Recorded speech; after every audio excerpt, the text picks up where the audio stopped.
வாங்க வாங்க வாங்க மகாபாரத போருக்கு அப்புறம் என்ன நடந்துச்சு நம்ம பார்க்கலாம். போன வாரம் நான் என்ன சொன்னேன், அந்த முனிவரோட தவம் கலைஞ்சிச்சின்னு சொன்னேன். அதுக்கப்புறம் அவர் என்ன பண்ணாரு அப்படின்றது தான் நம்ம இப்போ பார்க்க போகிறோம். தவம் கலைஞ்சதுனால அவர் சாபம் கொடுத்தாரா இல்லையான்றதை நான் இந்த வாரமும் சொல்ல போகிறதில்ல. இப்போ என்ன நடக்குது, இந்த பரிசுத்து வந்துட்டார் இல்லையா, அவர் எல்லாமே படித்து முடிச்சாச்சு. படித்து முடிச்சா என்ன பண்ணுவாங்க, திருமணம் தான். அவருக்கு திருமணம் நடக்குது. திருமணம் நடந்த பிறகு அவருக்கு ஒரு குழந்தை பிறக்குது. அந்த குழந்தையோட பேர் சினமேசன்.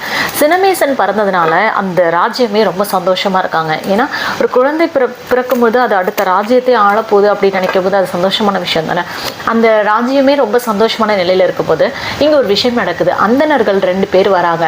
அவங்களுக்கு ஒரு பிரச்சனை. அந்த பிரச்சனையை தீர்க்கிறதுக்கு தர்மர் கிட்ட வந்து நிக்கிறாங்க.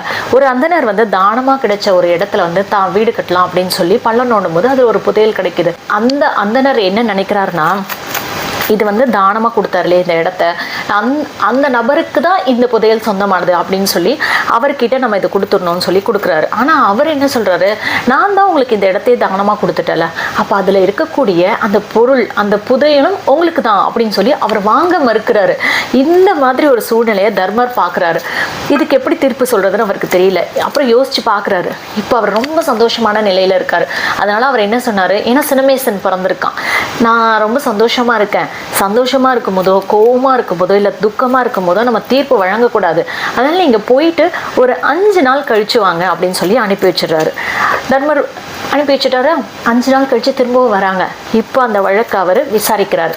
வழக்கில் என்ன சொல்கிறாங்க, திரும்பவும் முதல்ல இருந்து சொல்லுங்க அப்படின்னு சொல்லும்போது அந்த அந்தணர்கள் சொல்கிறாங்க, என்ன சொல்கிறாங்கன்னா, நான் இவர்கிட்ட இருந்து இந்த நிலத்தை தானமாக வாங்கினேன், அந்த நிலத்தை எனக்கு கொடுத்துட்டாரு, அப்போ அதில் இருக்கக்கூடிய புதையிலும் எனக்கு தானே சொந்தம் அப்படின்னு சொல்லி இந்த அந்தனர் சொல்றாரு. அவர் சொல்றாரு, நான் நிலத்தை தானே தானமா கொடுத்தேன், அதுக்குள்ள இருந்த புதையில தானமா கொடுக்கலையே, அப்ப அது எனக்கு தானே சொந்தம் அப்படின்னு சொன்னாராம். தர்மருக்கு அப்படி தூக்கி வாரி போட்டுச்சான். என்னப்பா நீங்க போன 5 நாளைக்கு முன்னாடி இப்படி பேசிட்டு இருந்தீங்க, இப்ப இப்படி பேசுறீங்களே, இதுக்கு என்ன காரணம் அப்படின்னு சொல்லி அவர் ரொம்ப யோசிச்சு பார்த்தாராம்.